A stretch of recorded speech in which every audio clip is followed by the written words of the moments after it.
한번 인사했지만 우리 다시 한번 인사하셨으면 좋겠습니다. 서로 인사하실 때 집사님, 권사님 오늘 참 멋있으십니다. 예쁩니다. 인사했으면 좋겠습니다.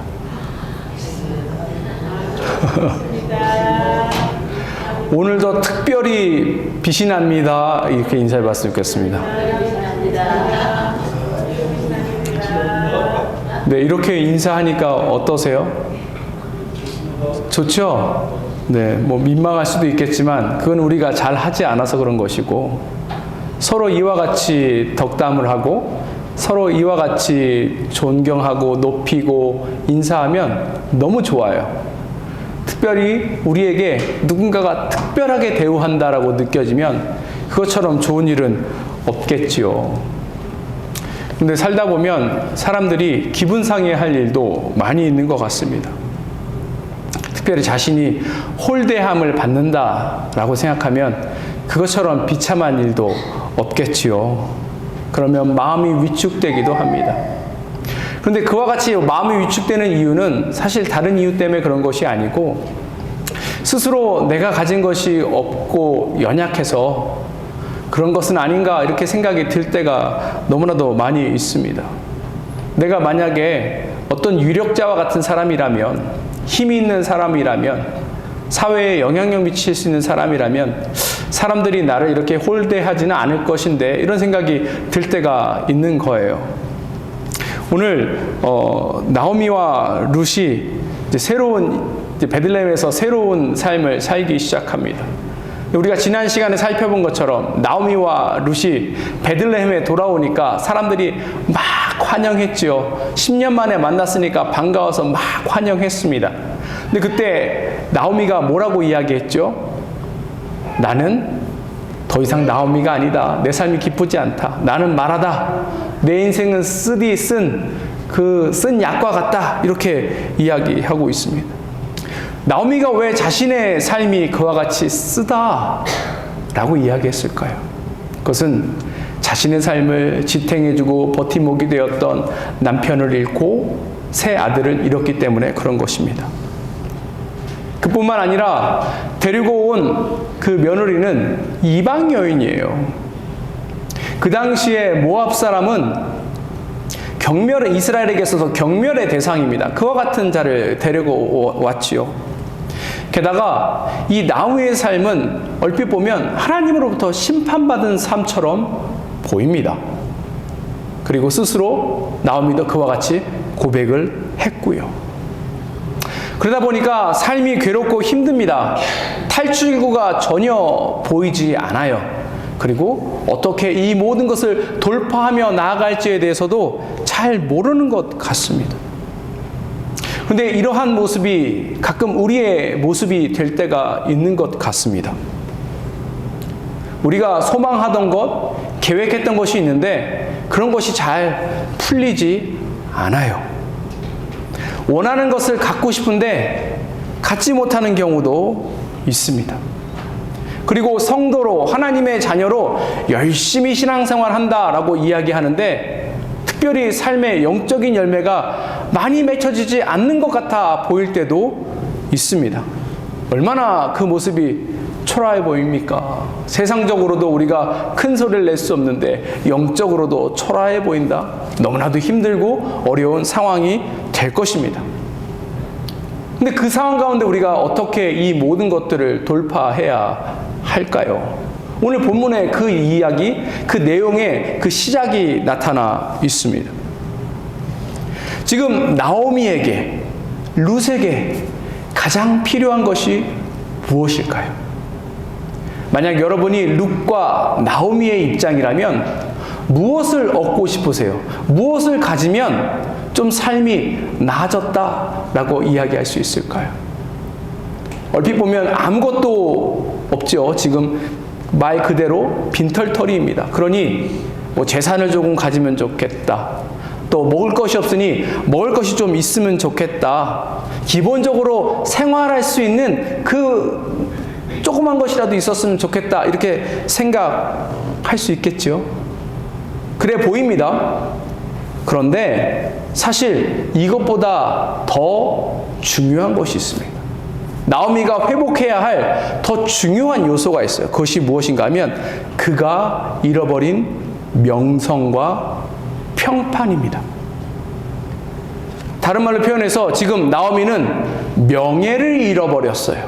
그것 때문에 나오미는 그의 인생이 쓰다, 고달프다라고 이야기하고 있는 거예요.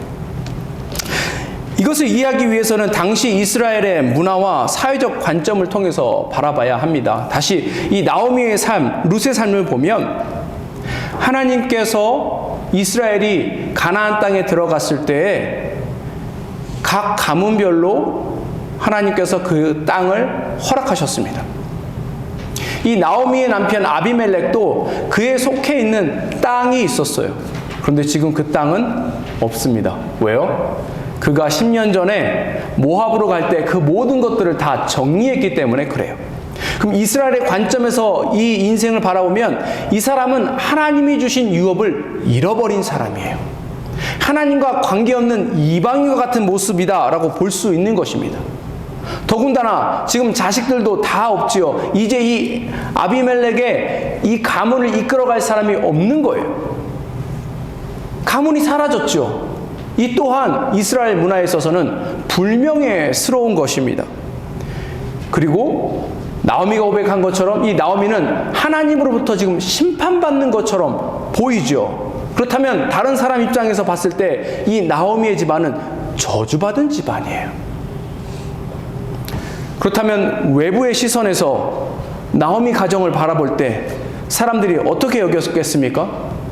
오랜만에 온 친척, 오랜만에 온 친구라고 생각할 수 있지만 그와 동시에 저 사람은 신앙생활 잘 못한 사람이야. 저 사람은 하나님을 온전히 따르지 않는 사람이야. 심판받은 사람이야. 저주받은 사람이야.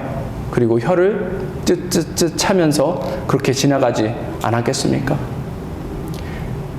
지금 나오미에게 룻에게 괴로운 것은 먹을 게 없고 가난한 것 때문에 괴로운 것이 아니에요. 그 사회에서 살아가야 하는데 하나님 자녀로서 계속해서 살아가야 하는데 그가 하나님 자녀로서 또 성도로서 그 모든 명예와 평판을 잃어버렸기 때문에 이것 때문에 지금 괴로운 가운데 있는 것입니다. 여러분들 어떻습니까? 지금 여러분들의 명예는 지켜지고 있나요? 아니면 어떤 명예를 잃어버려서 이 나오미와 같이 고통스러운 순간 가운데 있나요?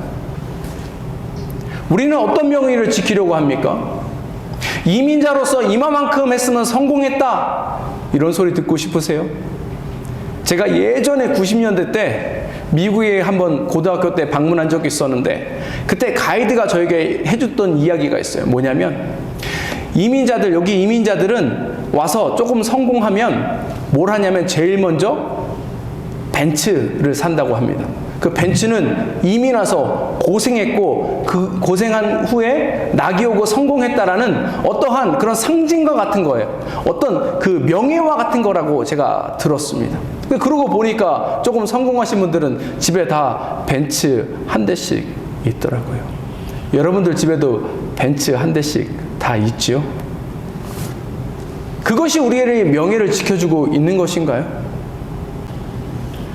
여기서 자녀를 키우고 자녀가 세상 사람들이 존경할 만한 직업을 가졌어요. 그러면 이것이 성공이고 이것이 우리의 명예를 지켜준다라고 생각하십니까? 그런 것이 아니죠. 우리가 성도로서 하나님의 자녀로서 명예를 지키고 있는가? 또 하나님의 교회로서 명예를 지키고 있는가? 이것에 대해서 우리가 기억하고 살펴보고 한탄해야 합니다. 야, 하나님 믿는 사람이 왜 그래? 우리 명예가 떨어진 거예요. 야, 하나님 믿는 사람의 삶이 왜 이렇게 구질구질해? 왜 너의 삶에는 역사가 일어나지 않아? 기도 응답이 없어? 야, 니네 교회는 왜 아무런 소망이 없냐? 왜 열매가 없냐? 왜 좋은 일이 나타나지 않느냐? 우리가 이것 때문에 마음 아파하고 마음 써야 하고 원통해야 하고 한탄해야 하고 그래서 하나님 앞에 울부짖어야 합니다.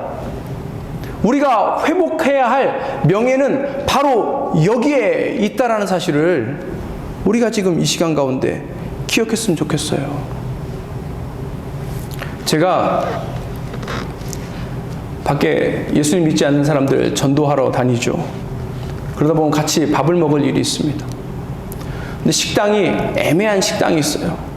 이거는 밥하는 식당이지만 또 한켠에서는 사람들이 술을 마시고 막 하는 그런 데도 가게 됩니다.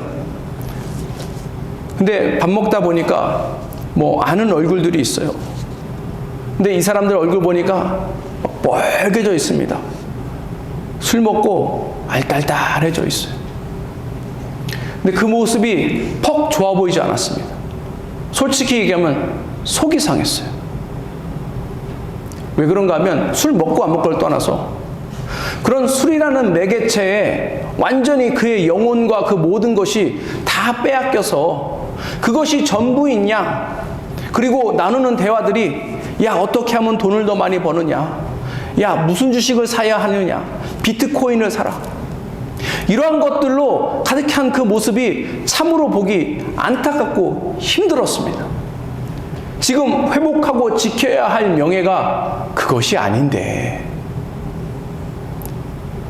우리가 예수님의 그 은혜로 구원을 받았고 예수님이 주시는 그 생명의 길이 우리 눈앞에 있는데 그것을 바라보기보다는 세상적으로 또 엉뚱한 거 바라보면서 그렇게 분투하는 모습이 참으로 보기 안타까웠습니다. 이 마지막 때에 대해서 디모데후서 3장 1절부터 5절에서는 이와 같이 이야기하고 있습니다.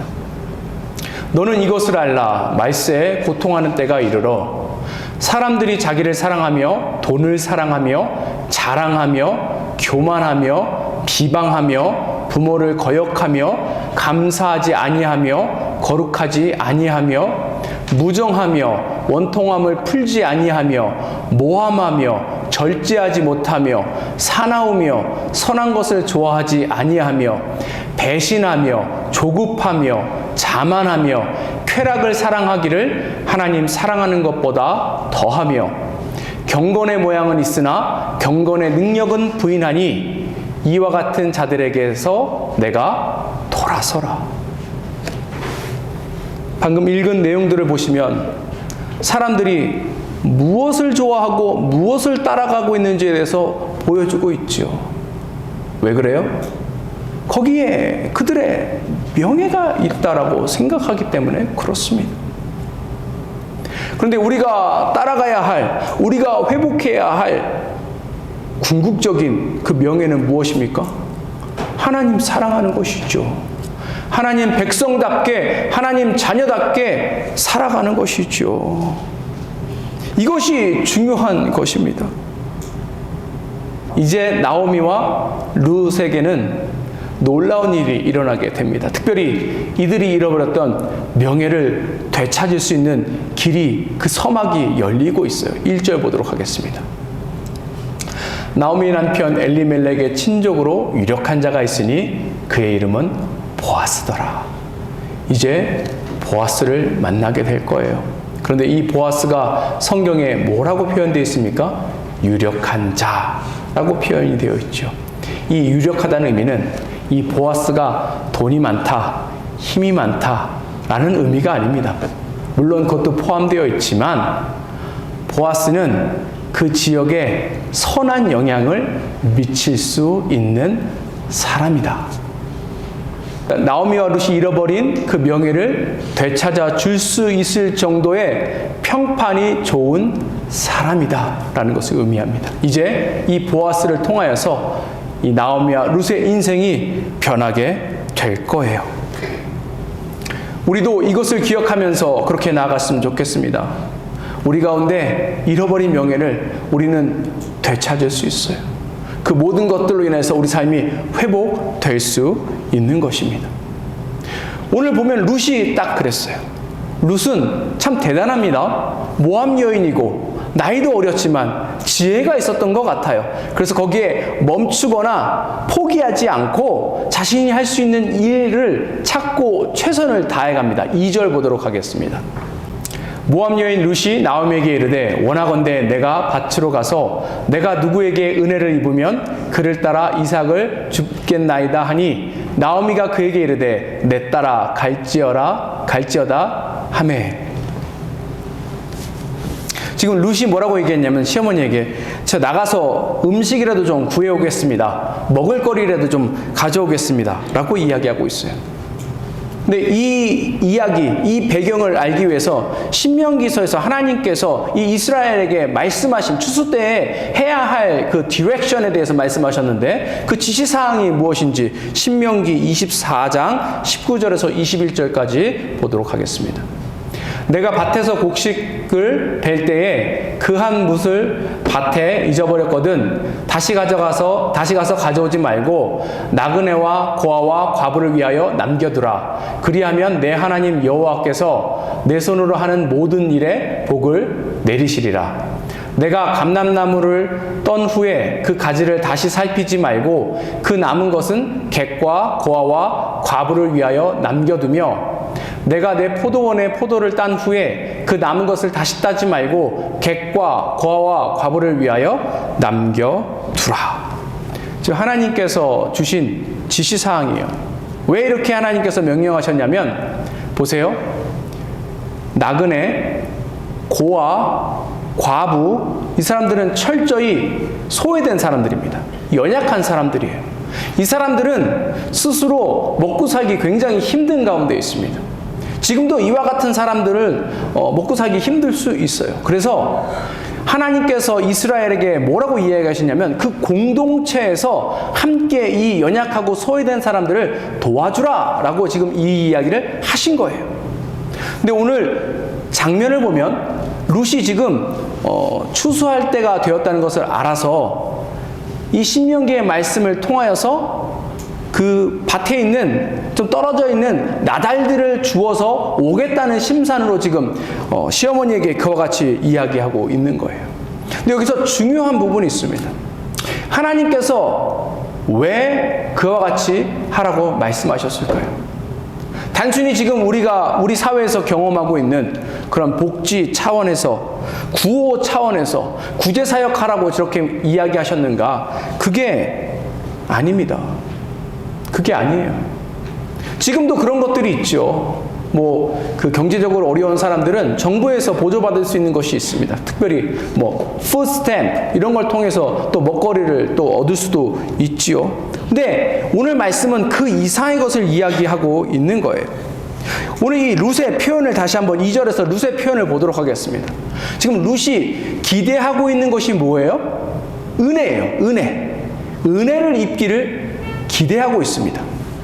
그런데 오늘 본문의 은혜라고 번역된 이 원어, 히브리 원어는 뭐라고 쓰여 있냐면 헨 이렇게 쓰여 있습니다. 이 헨이란 뜻은 사실은 은혜보다는 은총에 가까워요. 은혜와 은총이 같습니까? 다릅니까?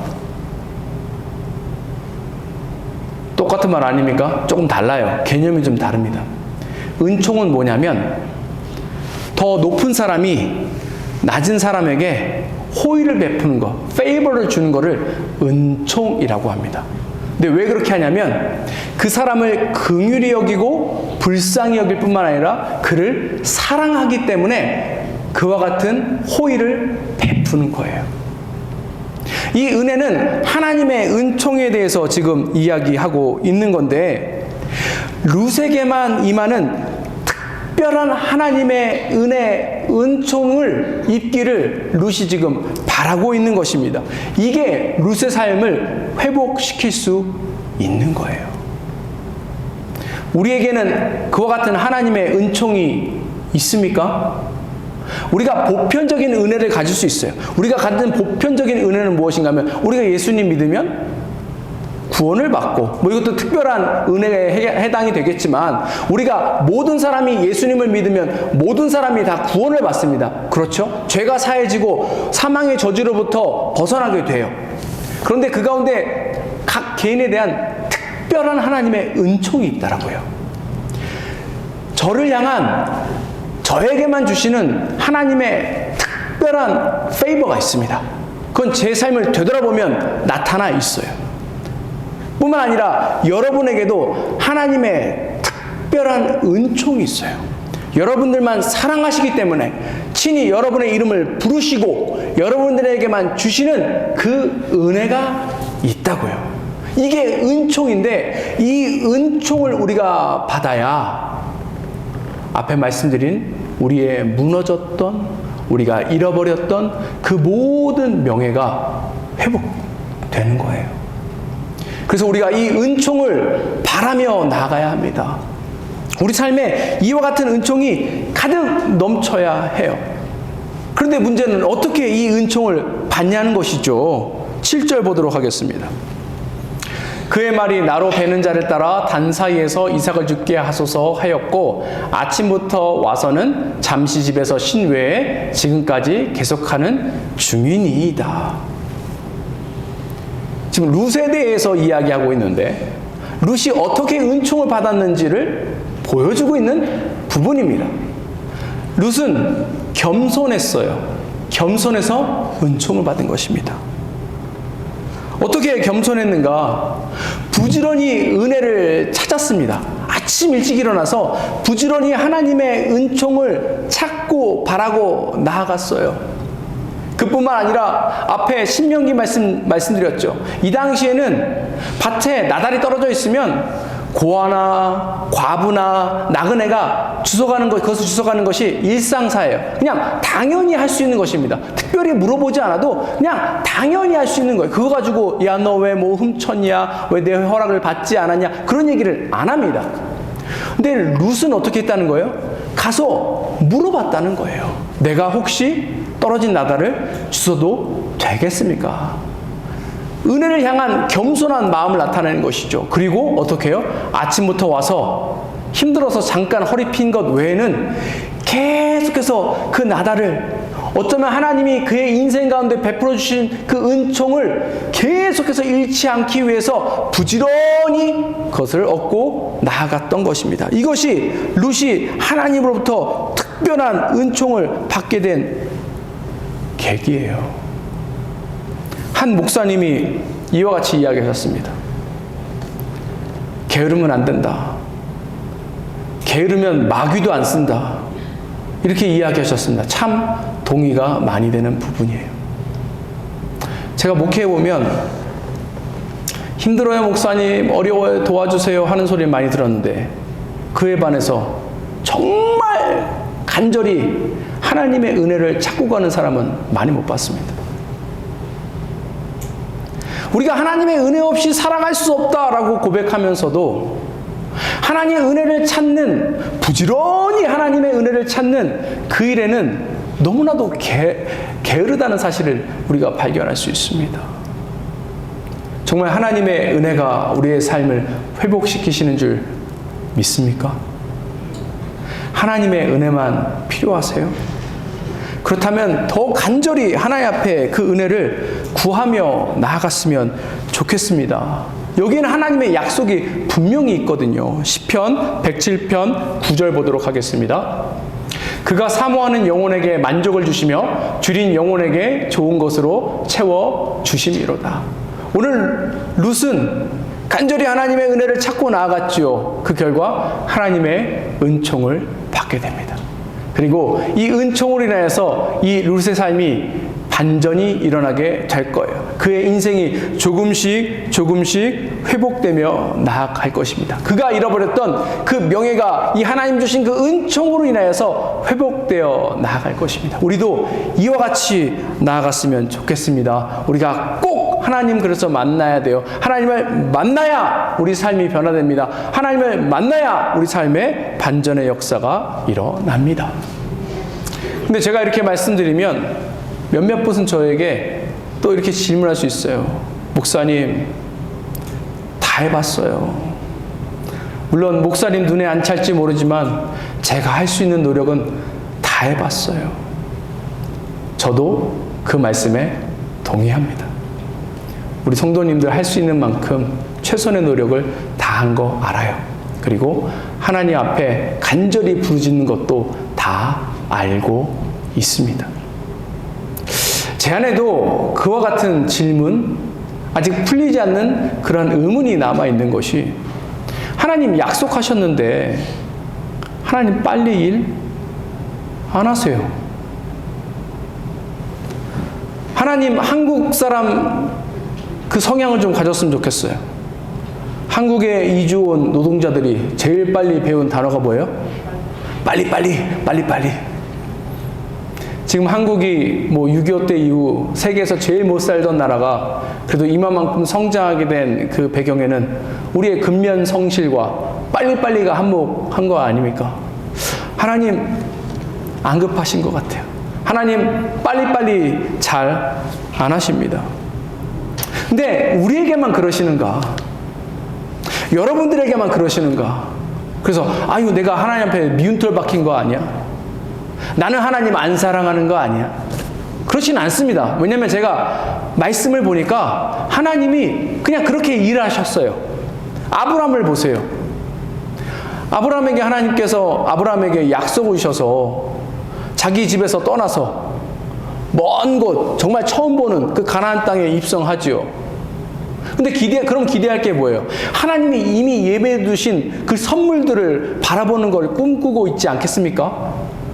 그런데 이 아브라함의 가나안 땅에 갔더니 가자마자 제일 처음 만난 것이 뭔지 아세요? 기근이에요. 몇 년 동안 있지 않았던 엄청난 기근을 만나게 됩니다. 아브라함 당황했죠. 그래서 뭐 해요? 애굽으로 피신을 가요. 그런데 이것이 또 하나님 앞에 책망받게 되는 것입니다. 아브라함에게 자녀를 주신다고 했는데 자녀를 안 주시는 거예요. 이 아브라함 입장에서 얼마나 답답했을까요?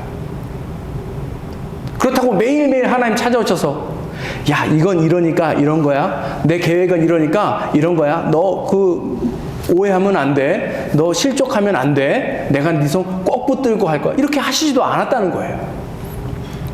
우리가 잘 알고 있는 요셉 보세요. 요셉은 어떻습니까? 하나님께서 그에게 꿈과 비전을 주셨으면 그것이 바로 이루어져야 하는데 애굽에 종으로 팔려가고 거기서 누명을 쓰고 지하 감옥에 갇히고 그가 총리가 될 때까지 얼마나 어려움을 겪게 됩니까?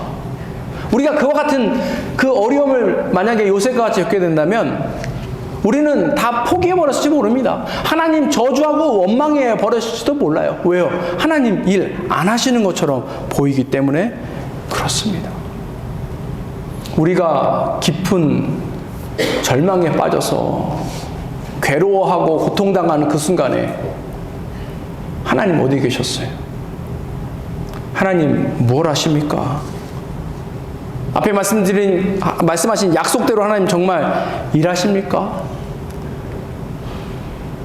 제 앤서는 yes.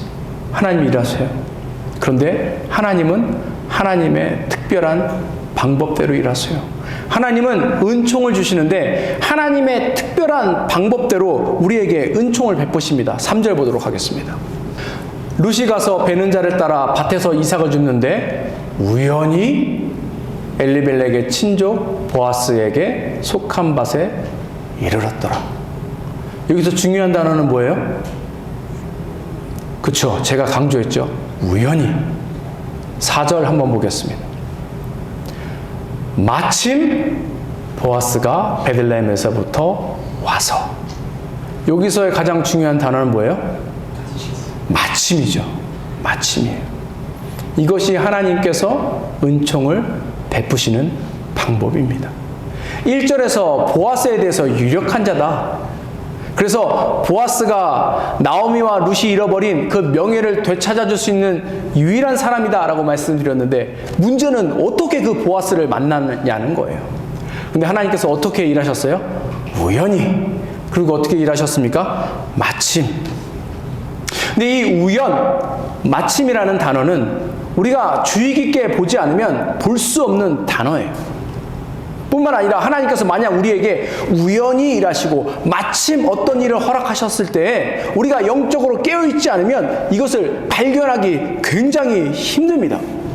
이것은 우리가 영적으로 깨어있을 때, 영적인 눈으로 바라볼 때 발견할 수 있는 그런 사건들이고 발견할 수 있는 그런 단어들이에요. 하나님은 우연을 통해서 일하신다는 거예요. 마침을 통해서 일하신다는 거예요. 그러니 하나님 앞에 우연이 있습니까? 없습니까? 있어요? 없어요? 없죠. 제가 말씀을 준비하는데 이와 같은 찬양이 자꾸 생각이 났습니다. 우리 만남은 우연이 아니야. 계속 불러보니까 찬양이 아니더라고요. 너무 찬양 같아서 찬양인 줄 알았더니 찬양이 아닙니다. 세상 사람들도 알아요. 우연이 아니라는 것을. 하나님께서 우연으로 가장해서 마침으로 가장해서 하나님의 역사를 이뤄가시는 거예요. 하나님 안에 필연만 있을 뿐입니다. 그렇다면 우리 생각에는 어때요? 이와 같이 일하면 좋죠. 보아스가 갑자기 딱 나타나서 나오미여 고생을 많이 했도다. 얼마나 10년 동안 힘들고 어려웠겠느냐. 내가 에비멜렉의 친족이니까 내가 너를 도와주겠다. 이렇게 이야기하면 얼마나 좋습니까? 룻 보면서 룻아, 야 네가 모압 여인인데도 불구하고 하나님을 알기를 소원하고 또 그 시어머니에게 이와 같이 효를 다하는 모습을 보니까 사람들의 칭찬이 자자하더라. 너의 그 이야기를 듣고 내 마음도 동했다. 이제 내가 너를 도와주겠다. 너를 보호해주겠다. 네가 잃어버린 모든 명예를 내가 회복시켜 주겠다 하면 얼마나 좋습니까? 그렇죠? 근데 하나님 이와 같이 일 안 하신다는 거예요. 왜 그러실까요? 왜 하나님은 우리가 집중하지 않으면, 영적으로 깨어있지 않으면 알 수도 없을 우연과 마침으로 일하시는 이유가 무엇일까요? 그 이유는 우리 삶에 그와 같이 하나님 일하실 때에 우리가 하나님을 알아갈 수 있기 때문에 그렇습니다. 비록 지금 눈에 보이지 않아도 모든 소망이 다 막힌 것처럼 보여도 하나님이 우리에게 주신 약속을 굳게 잡고 한 걸음 한 걸음 최선을 다해서 나아갈 때 하나님께서 그 길 가운데 우연과 마침으로 역사하시는 거예요. 왜요? 그래야 우리의 믿음이 자라갑니다. 그래야 우리가 하나님을 더 알아가고 감사하게 되어 있는 거예요. 오늘 아침 일어나셔서 하나님 앞에 주님 감사합니다 하셨어요? 무엇 때문에 감사하셨습니까? 감사할 내용이 많아요. 어제 잤는데 오늘 눈 뜬 게 얼마나 큰 감사입니까? 우리 두 발로 교회에 찾아온 게 얼마나 큰 감사입니까? 우리는 예수님 믿어도 핍박받지 않은, 나중에는 어떻게 될지 모르겠지만 그러한 곳에서 신앙생활을 하고 있죠. 이것도 얼마나 큰 감사입니까? 감사를 찾으려면 너무나도 많이 있어요. 그 감사를 가지고 하나님 앞에 믿음으로 서 나아갈 때 하나님이 일하신다라는 사실이에요. 그래서 하나님은 이와 같이 뒤에서 우리에게 가만히 조용히 은총을 내려 주십니다. 그러니 우리가 일상생활에서 허투루 살아가면 안 되겠죠. 왜냐하면 우리가 숨쉬고 있는 그 모든 순간이 하나님께서 일하시는 그러한 필드예요. 그런 장소이기 때문에 그렇습니다. 우리가 얼마나 많은 세월을, 얼마나 많은 시간을 하나님의 그 우연과 마침을 잃어버리며 살아갔는지 모릅니다. 그렇죠? 그러니까 우리가 마음 내키는 대로 살면 안 되는 거예요. 마음속에 들은 그 부정적인 감정을 그냥 마음대로 털어놓으면 안 되는 거예요. 다른 사람을 대하며 나아갈 때 쉽게 그 겉모습을 바라보면서 그렇게 대하면 또한 안 되는 것입니다. 우리가 신중히 하나님의 말씀에 따라서 그래서 한 걸음 한 걸음 나아가야 합니다. 그때 하나님이 주시는 특별한 은총을 통하여서 우리의 삶이 회복되는 거예요. 우리가 잃어버렸던 그 명예를 되찾으며 나아갈 수 있는 것입니다. 우리를 회복시킬 수 있는 보아스를 만나게 되는 것이고, 우리가 또한 누군가의 삶에 큰 버팀목이 되어줄 보아스가 되어 갈 수 있는 것입니다. 그러니 더 깨어서 우리가 하나님 앞에서 나아갔으면 좋겠습니다. 제가 한때는 저도 착한 아이 컴플렉스 막 이런 거 있어가지고 비난받고 지적받는 것이 너무 힘들었어요. 너무 힘들었어요. 결혼하고 나서도 아내가, 여보, 당신은 요것만 고치면 참 좋겠어. 그 이야기는 모든 것이 완벽한데 요거 하나 때문에 조금 제가 덜 빛난다는 얘기잖아요. 근데 기분이 안 좋아요. 그러면 잘하는 것만 칭찬하지 왜 자꾸 안 되는 거 지적하느냐, 이렇게 이야기했던 적이 있습니다. 나는 약점이 없었으면 좋겠다 생각한 적도 있었던 것 같아요. 세상 사람들은 그렇게 하는 것 같아요. 강점을 더 극대화해야 한다. 약점이 나타나지 않도록, 그런 것에 악영향이 미치지 않도록 그렇게 해야 한다. 근데 제가 신앙생활 해보니까 오히려 약점이 저에게 훨씬 더 큰 유익을 준다는 사실을 알았습니다. 왜요?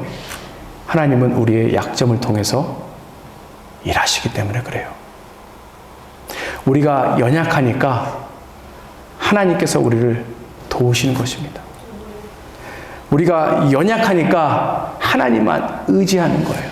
하나님의 도움만 바라고 하나님께 도와주세요라고 부르짖으며 나아갈 수 있는 것입니다. 제 인생을 돌아보니까 하나님이 언제 일하시고 언제 은총을 베푸셨는가? 제가 실패하고 넘어질 때더라고요. 제가 잘할 때 하나님께서 큰 은혜를 베푸신 것 같지만 오히려 제가 힘들고 연약하고 또 넘어져 있을 때 하나님께서 더 많이 역사하시는 것을 제가 경험했습니다. 사랑하는 성도 여러분, 혹시 지금의 삶이 힘들고 괴로우십니까? 죽기만큼 고통스러워서 숨조차 쉬지 못하는 그런 순간 가운데 계십니까? 두려워하지 마세요. 염려하지 마세요. 왜냐하면 우리의 이 모든 것들을 회복시키실 그 분이 한 분 계시기 때문에 그렇습니다. 그 주님께 달려나갔으면 좋겠습니다.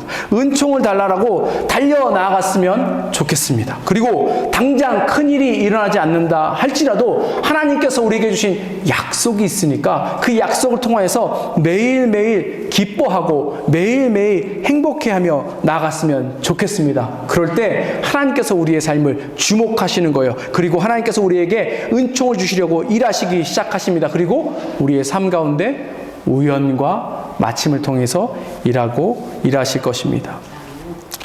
부지런히 하나님 찾으시길 바랍니다. 부지런히 하나님께 매달리며 나갔으면 좋겠습니다. 놀라우신 하나님의 은총으로 인해서 우리 삶의 만족을 누리며 나갔으면 좋겠습니다. 기도하겠습니다.